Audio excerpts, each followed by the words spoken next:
nandyan rin yung African swine fever na ganun din na problema pa rin hanggang ngayon. So we have also elevated yung quarantine measures dun sa mga seaports and port areas, airports natin para babantayan po natin. Pero ang pinaka problema natin most of the time, Sec Martin, yung smuggling at saka yung mayroon dinadala na produkto sa galing mga countries na bawal tayo mag-import. Opo. Secretary, nagre-request po ang Department of Agriculture ng 66 billion na stimulus package aside from the proposed 240 billion budget po for 2021. Saan po ba natin balak gamitin yung additional funding na ito? Alam po ninyo, Yusek Rocky, Sec Martin, yung aming total budget proposal for 2021 ay nasa 240 billion. In-integrate na namin po yung 66B doon. So kasama na po yung totality ng 240 billion, yung 66B. The major areas doon, the tatlong major areas, we need to expand and support more domestic food production sa ating bansa. That's the major goal dun sa number one, that's about 31B out of the 66B.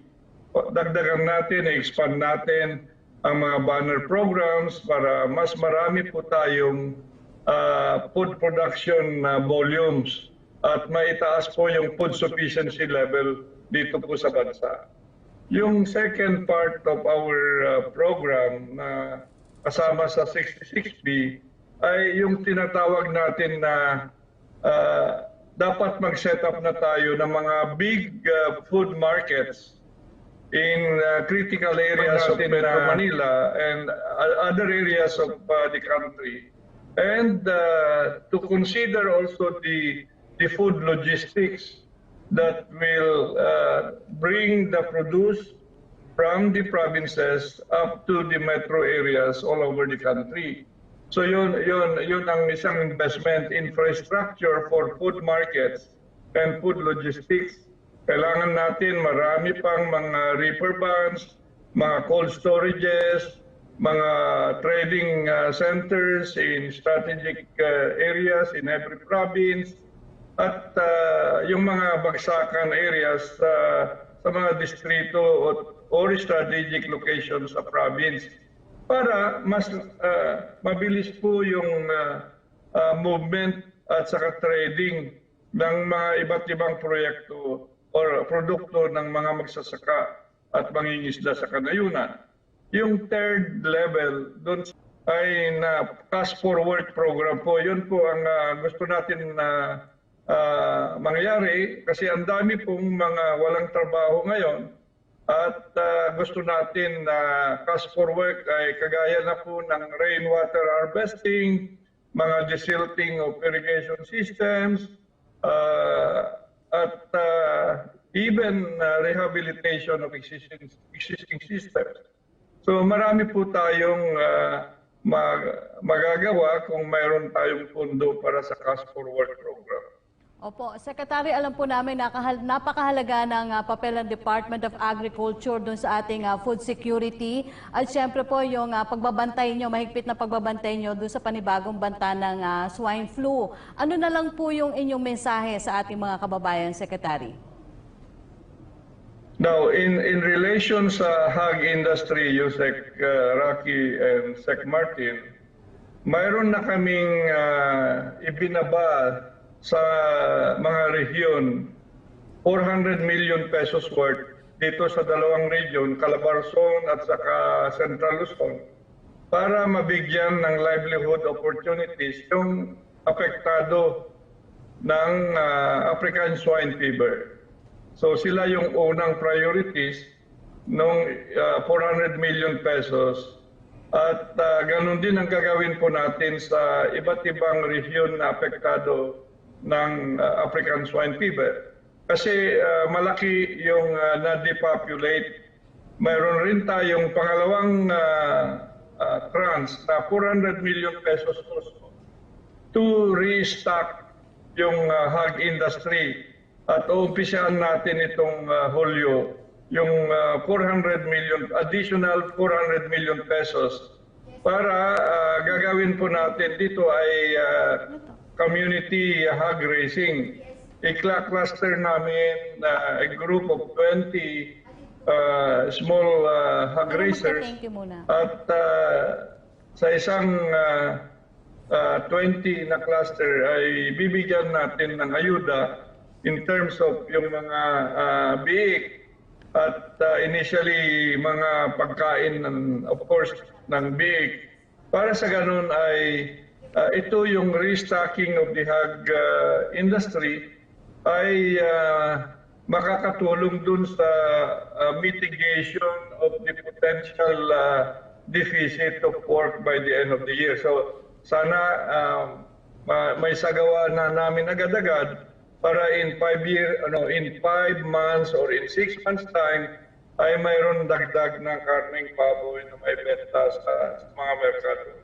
So yun po, tulong-tulong po tayo at ang kagawaran ng pagsasaka under our new umbrella program, Plant, ay talaga naman puspusan po ang pag-iimplementa in tandem with the DILG and the local government units para lang mapataas natin ang trust ng food sufficiency para hindi tayo depende doon sa mga inaangkat natin sa ibang nasyon.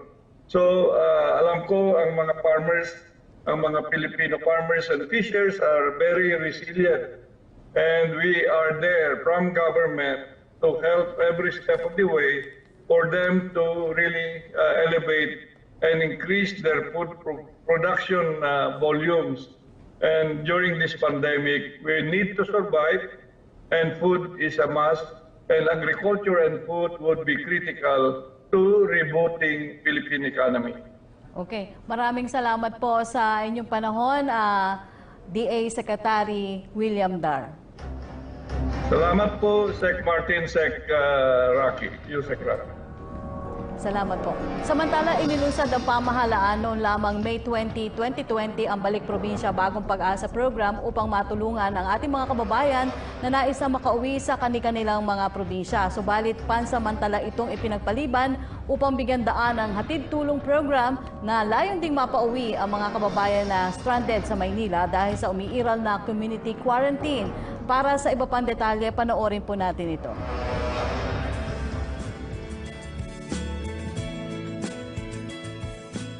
Upang mabigyan ng pangmatagalang tulong ang ating mga kababayang nais magbalik probinsya at makapagsimulang muli, pinagtibay ni Pangulong Duterte ang Executive Order No. 114 o ang Balik Probinsya Bagong Pag-asa Program. Go home to the province, they have the means of going back there. And there is a promise. What is really very important is we give them hope. Na-issue rin po kahapon ng ating Presidente Executive Order No. 114. Ito po ay yung sa Balik Probinsya Bagong Pag-asa Program as a pillar of balanced regional development. Noong ika-20 ng Mayo, ang programa ay matagumpay na nakapagpauwi na ng mahigit 100 residente pabalik ng Leyte na inaasahang darami pa. At dahil nais agarang tugunan ang mga pangangailangan ng ating mga stranded na kababayan, ipinagpaliban muna ang rollout ng Balik Probinsya Bagong Pag-asa Program upang ihandog ng ating pamahalaan ang hatid tulong. I decided as a matter of strategy na isuspend muna ang ating rollouts for the Balik Probinsya Bagong Pag-asa to give way. Unahin natin kasi this was a very clear instruction from the President. Unahin, pauwiin na ang ating mga kababayan na stranded dito sa Maynila. And pagdating ng panahon na tapos na itong mga problema ng stranded, the Balik Probinsya will now take the second phase already in the succeeding rollouts and simultaneous rollouts to all of the provinces of their choice. Pilipino to, kababayan natin. Tanggapin ninyo and provide for sequestration houses if you want. Yung doon sila i-quarantine. Pero hati-hati tayo sa problema. Total, hindi naman kami nagkulang. Whatever you need, we provide. Kawawa naman. Tulungan ninyo yung mga Pilipino.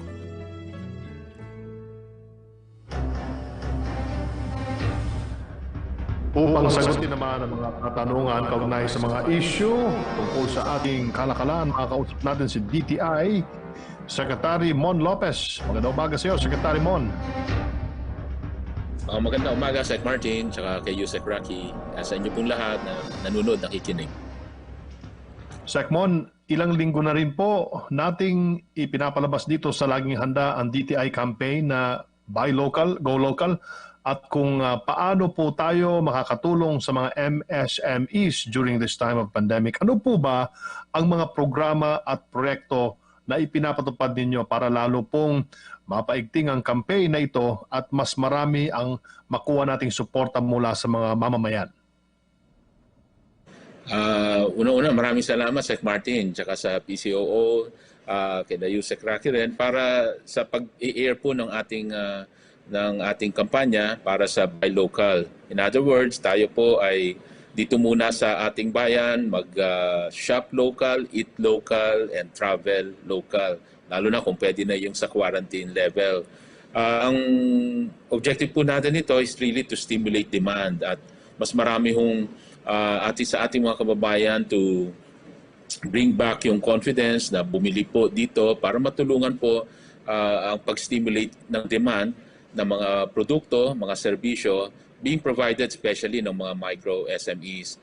Only with this support sa ating mga kababayan can we really reopen and restart yung ating economy. Dahil as you know po, right now we have started to reopen the economy a few weeks ago nung nagbukas tayo ng mga pagbabalik trabaho sa mga manufacturing operations, services, and recently po, kahit sa MGCQ lang sila, napaaga natin yung pagbukas ng mga restaurants, dine-in, pati po yung barbershop and salons, considering na over 1 million ang mga ang workers dito sa mga sektor na to. But as we reopen itong economy, napansin natin na matumal, kaunti pa lang din ang nagiging bentahan ng mga produkto, serbisyo. Kaya ho, importante ho na mapaalalahanan natin ating mga kababayan kung pwede tangkilikin natin yung mga locally produced products para ho kasi as we patronize yung ating locally produced products, ang nabubuhay po dyan ay yung mga local companies na may local employment. So in other words, pag bumili sila ng local, anything local, ang natutulungan po ay pag-create ng trabaho para sa ating mga kababayan Pilipino na nagtatrabaho dito sa Pilipinas. At hindi po pag imported po ang natutulungan natin ay yung nagtatrabaho abroad at mga kumpanya abroad. So yun po yung isang kampanya na pinapaalala natin sa ating mga kababayan na buy local muna tayo para ma-stimulate ang local demand dito sa ating bayan. Kailangan po yan sa pag-restart ng economy. Sa ganon, ang ating pong tulong na iba, financial, let's say yung mga working capital loans na pinapahiram po natin ngayon, ay may kasabay na demand-driven yung kanilang operations. Ang kanilang pag-manufacture ay may demand na sasalubong. Kesa mag-produce tapos walang demand, kawawa rin, malulugi rin. At baka ang worry natin ay matuluyang bitawan ang mga workers nila. In other words, pahintuin na or pahintuin na sa trabaho. So yun ho yung ating kinatatakutan, kaya kailangan masuportahan po sila. Sa tingin niyo po ba ay dapat tayong mag-impose ng restrictions or ban sa mga importation ng mga produkto mula sa mga foreign brands para mas makatulong sa mga local MSMEs? Hindi naman po natin minumungkahi yon dahil we follow pa rin yung free market. At ito po in the end will also redound to creating yung environment ng competition. Kasi kung binan natin yung import, baka ma-spoil din naman ang mga local manufacturing at yun yung mga kailangan maiwasan din. So free market po tayo, subalit ang on the demand side, yung sa mga consumers, ay mas tangkilikin yung locally produced. Lalo na po, all things equal. Ibig sabihin, parehong presyo, baka mas maganda pa ang standard, kasi may standard compliance naman sila, lalo na dun sa mga critical products. Ibig sabihin, kung all things equal naman, let's buy na lang the local. Yun yung ating kampanya. Pero masama rin namang pigilin or iban ang importation. Hindi po yun ang ating iminumungkahi. Secretary, meron po tayong tanong sa ating mga kasamahan sa Malacanang Press Corps mula po kay Tina Mendez of Philippine Star. Ang first question niya, for the next 6 months, what is the government's strategy for National Capital Region and Calabarzon, since the two regions account for as much as 67% of the country's economy, and yet these two regions are still considered high-risk areas for COVID-19?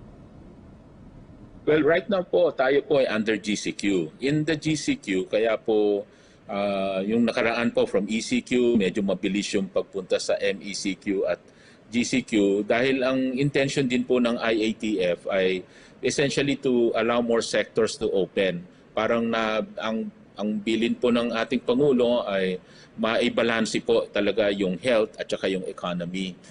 Yun po, matagal na rin pong sinabi ni Presidente Duterte po yun para po talaga mabalik yung trabaho sa ating mga kababayan. In moving to GCQ, actually mga 95% na of the sectors are open. In other words, ang mga workers bumalik na rin po.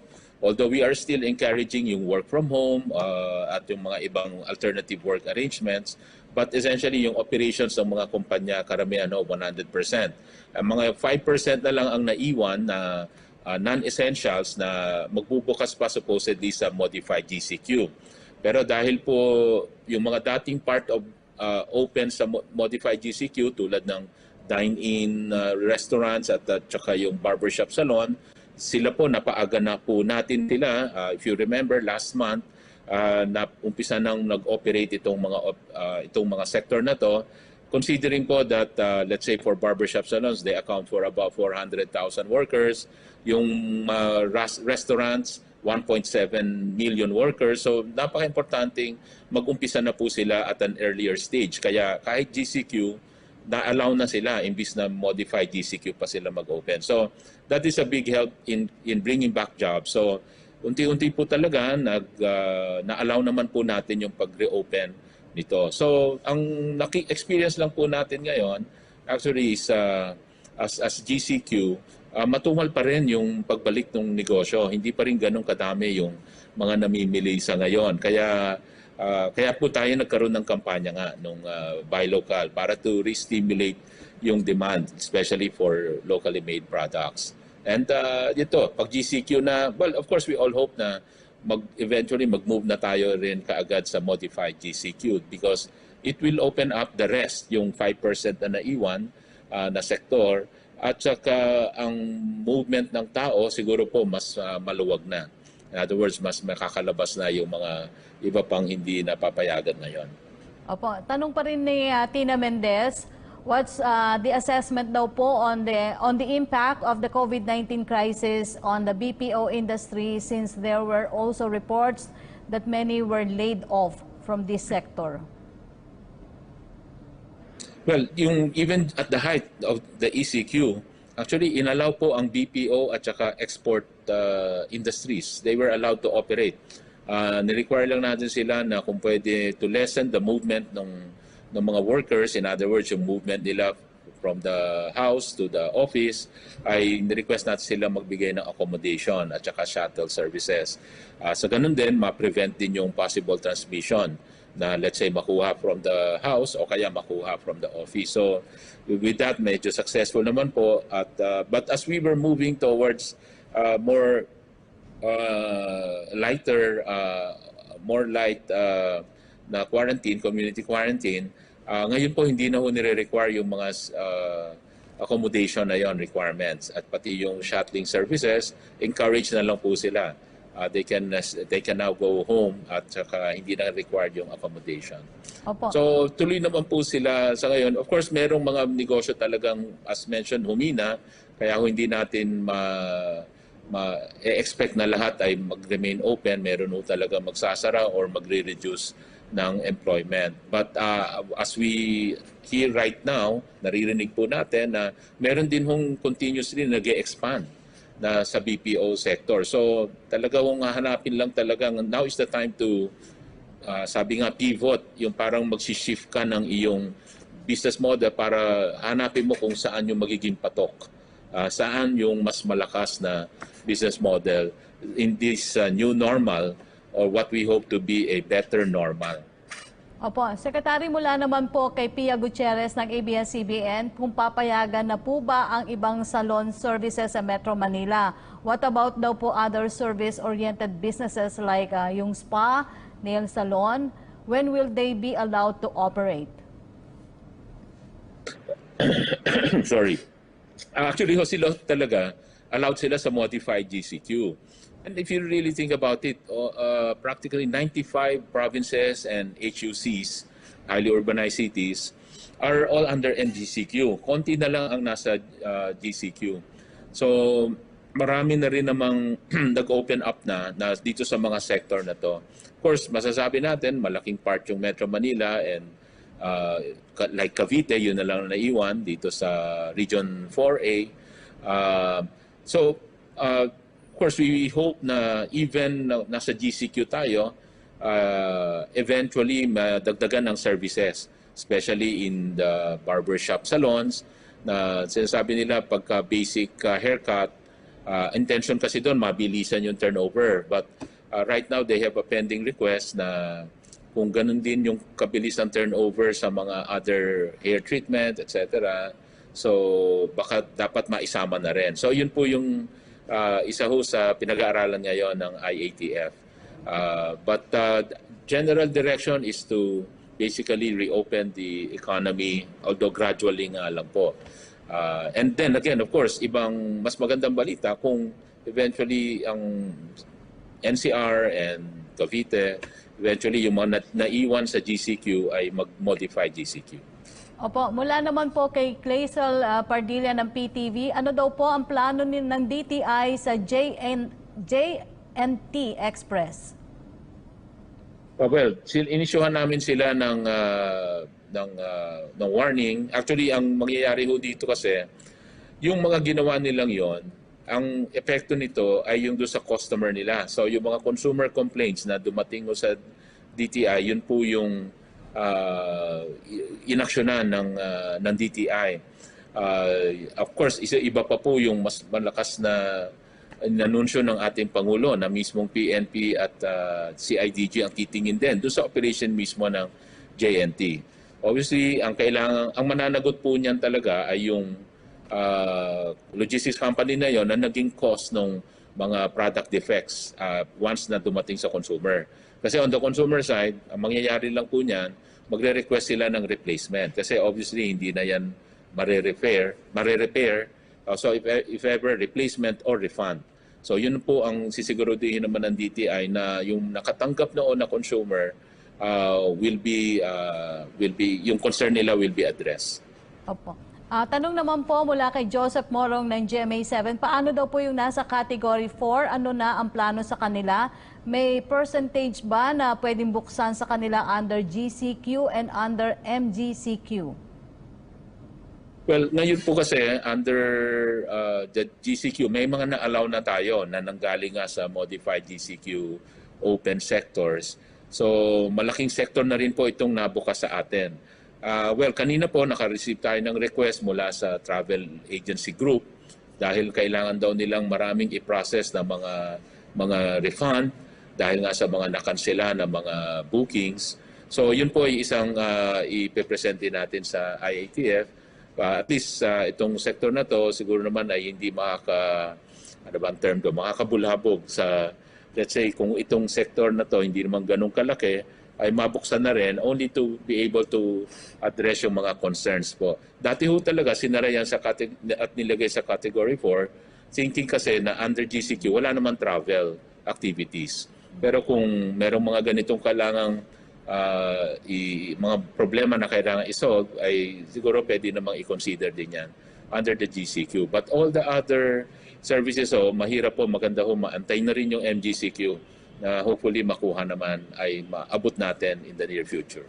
Okay. Mula pa rin po kay Joseph Morong, mag-MGCQ po ba ang NCR to heed the call of Secretary Sani Dominguez na i-open ang economy ng NCR and Calabarzon kasi 67% of economy is based there? Yun po ang iintayin natin. Actually, babalansin nga yung mga health statistics na tinitingnan natin parate, and of course the need to open the economy, which we have started to adopt naman as a principle. Kaya nga ho, nakwento natin kanina na marami-rami na rin tayong nabuksan, 95% na. But of course, yung moving to another quarantine level, pagkikinggan po yung request po na yon, syempre, malaking bagay po yon.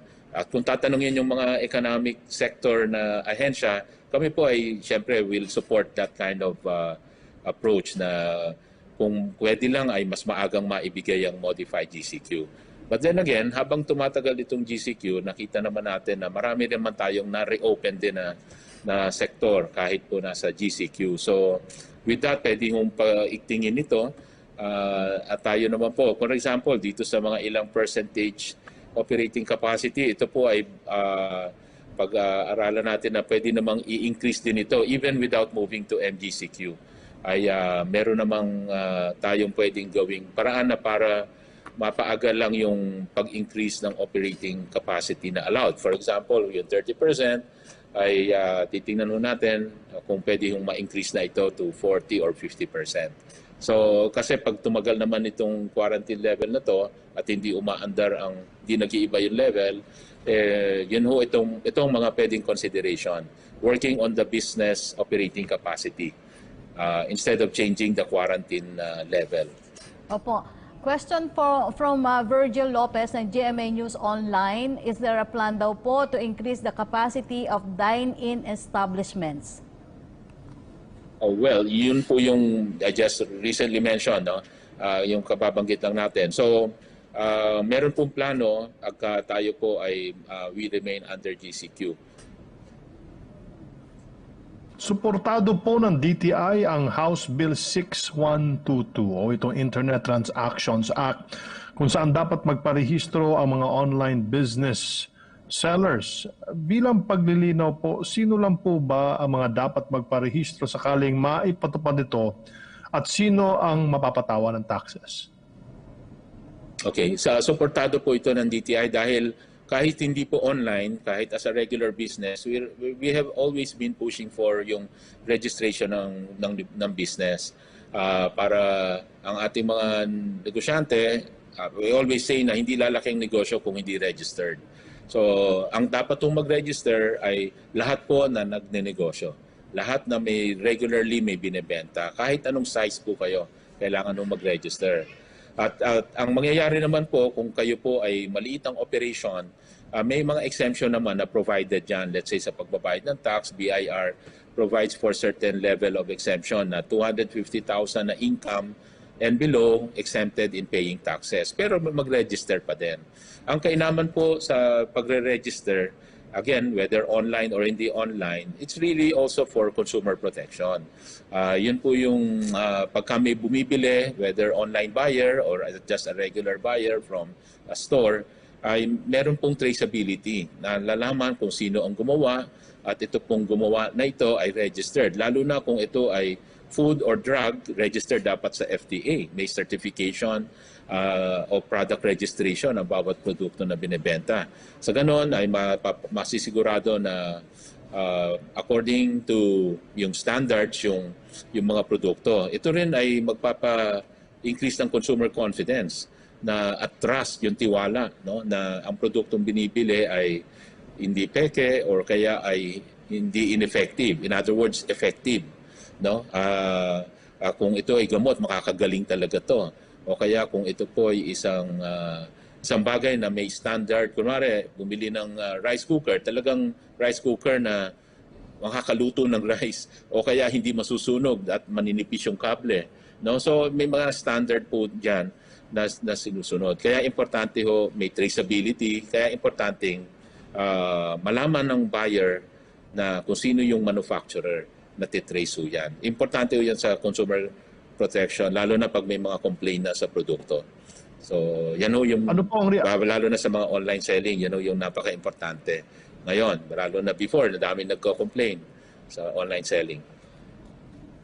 Secmon, ano po ang komento ninyo sa mga negatibong reaksyon na counterproductive daw po ito at iba pang mga pag-aagam-agam ng online selling community ukol dito sa Internet Transactions Act? Siguro yung pag-aaga-agam nila yung lalo na doon sa mga maliliit pa. Alam niyo yung mga maliliit na paminsan-minsan nagbebenta out of yung hobby nila, nagluto, nag-bake. Paminsan-minsan, masasabi natin na kung hindi naman po ito regular activity nila, ay hindi naman sila kailangan magrehistro. Siguro yun ang pwede nating ma-advise na paminsan-minsan lang sila nagbebenta o baka one time lang. Pero kung regular na nilang ginagawa ito po ay maituturing na negosyo at kailangan naman mag-register. Hindi sila kailangan mag-alala dahil hindi naman sila, again, kung napakaliit po silang operation, exempted naman sila sa pagbabayad ng tax. At but even on the VAT, may certain level, I think 3 million sales in a year.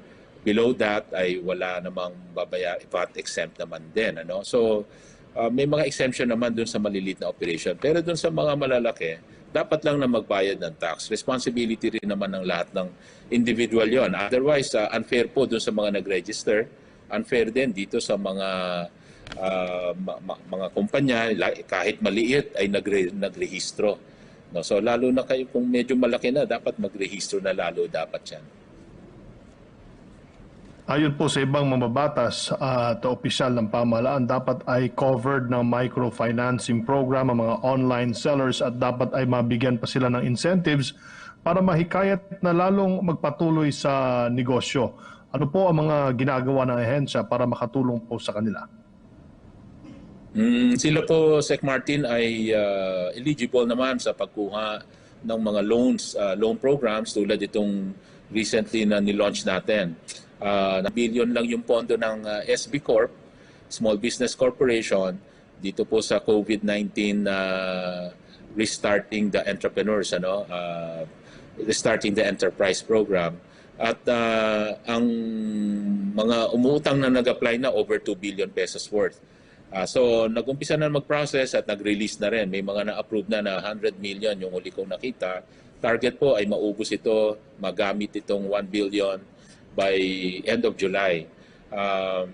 But since maraming nag-apply, at so we're hoping na may additional budget na manggaling dito sa mga stimulus package na pinopropose sa Kongreso at sa Senado. At ang isa pong source naman na ating pwede hong pagkuhanan ng SB Corp ay yung Land Bank at DBP.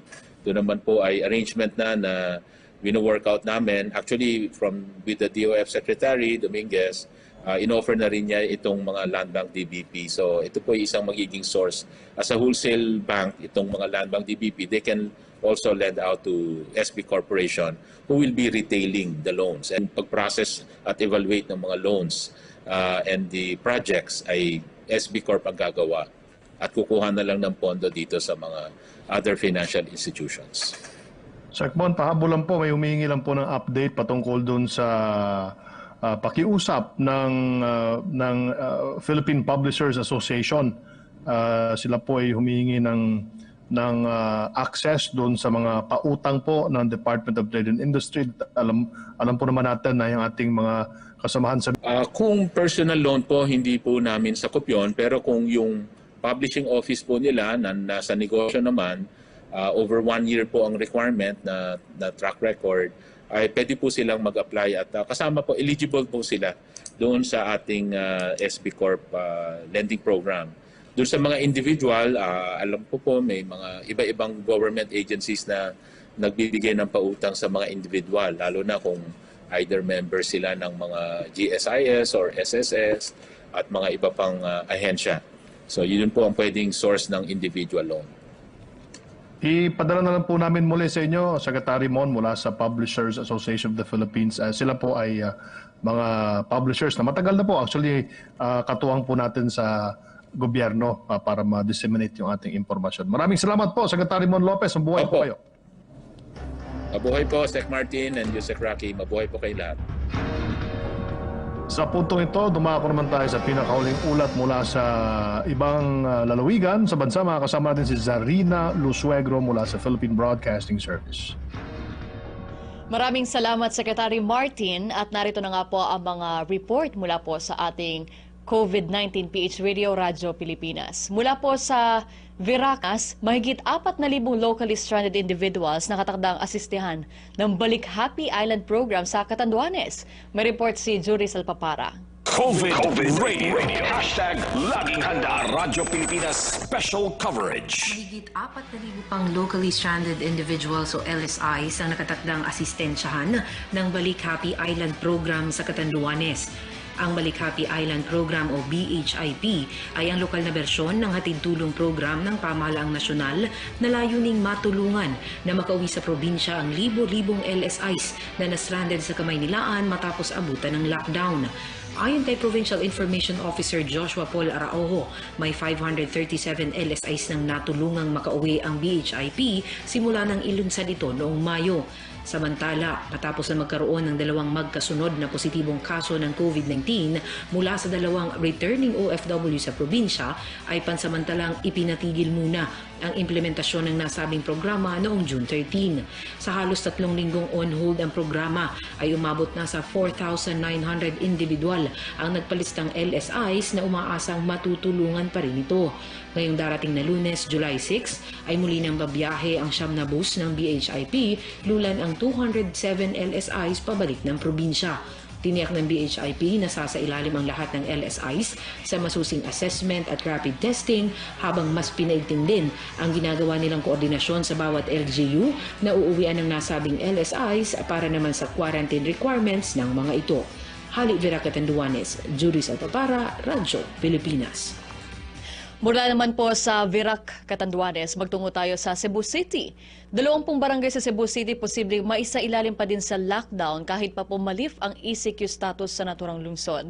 May report si Carmel Matos. COVID Radio. Hashtag Laging Handa Radyo Pilipinas Special Coverage. Nasa inisyal nga na 20 mga barangays ang posibleng masailalim sa lockdown dito sa lungsod ng Cebu kung sakaling mailift ang status nito mula sa Enhanced Community Quarantine o ECQ papunta sa mas maluwag na General Community Quarantine o GCQ matapos ang 15 araw. Ito ang nakikita ni Environment Secretary at Cebu COVID-19 Response Overseer Roy Simato na magiging strategiya upang mapigilan ang pagkalat pa ng mga kaso sa ibang lugar. Anya, malaki ang magiging papel ng mga punong barangay sa pagpapatupad nito dahil sila ang aatasan na makamit ang dahan-dahan na pagbaba ng mga kaso ng COVID-19 sa kanilang mga barangay. Bukod dito, nais din ni Simato na itigil na muna ang paggamit ng mga Barangay Isolation Centers o BICs at dalhin ang mga nagpositibo sa COVID-19 sa itinayong pasilidad para sa mga may mild to moderate COVID-19 symptoms sa Normal Oasis for Adaptation and a Home o NOAA Complex sa may South Road Properties. May kapasidad ito sa ngayon na tumanggap ng nasa 350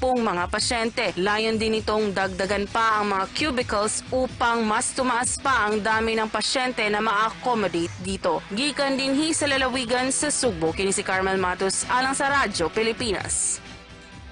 At yan po mga balita mula dito sa hashtag COVID-19 PH Radio Radyo Pilipinas. Muli ako po si Zarina Lusuegro. Back to you, Secretary Martin. Maraming salamat, Zarina Lusuegro.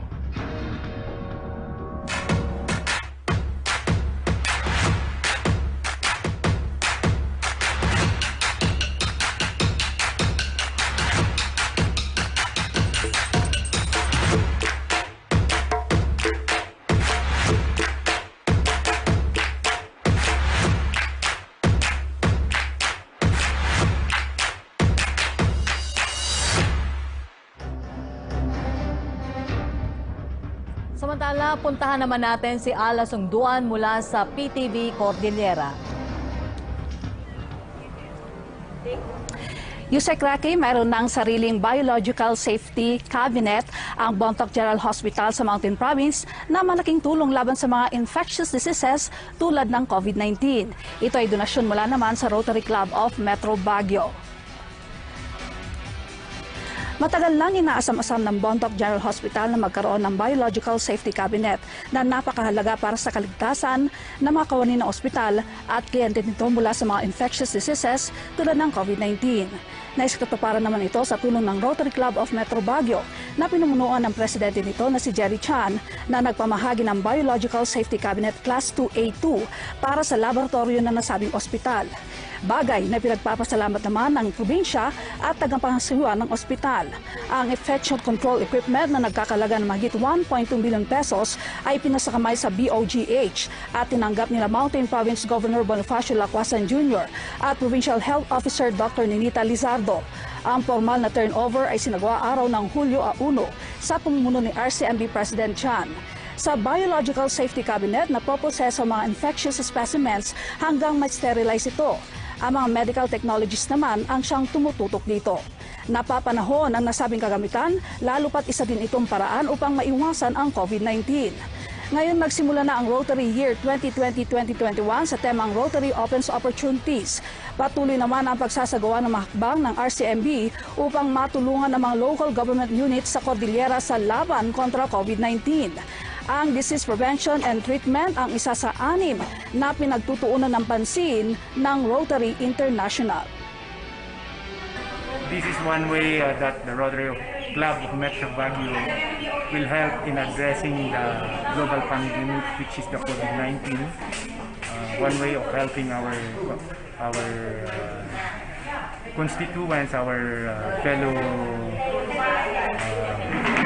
people of Mountain Province and the Cordillera. It is important, as I have said, it is really important for our health, especially now with the COVID problem.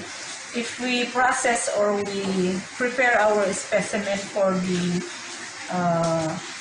swab that we take on the patient, we process it here. So it will sterilize the specimen.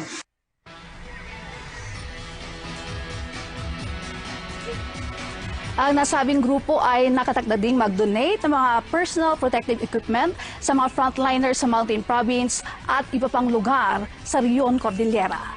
Live mula dito sa Baguio City, Ala Sungduan para sa Bayan. Maraming salamat sa iyo, Ala Sungduan mula sa PTV Cordillera. Mula sa PTV Davao, nandiyan naman si Jay Lacan. Jay?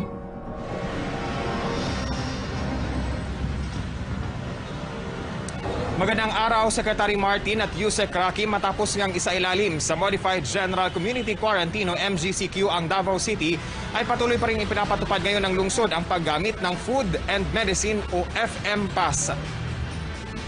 Secretary Martin at Yusek Racky, ito nga ang isa sa mga paraan ng Davao City LGU upang patuloy na makontrola ang galaw ng mga Davaoenyo matapos isailalim sa MGCQ with strict local system ang Davao City simula kahapon July 1 hanggang July 15.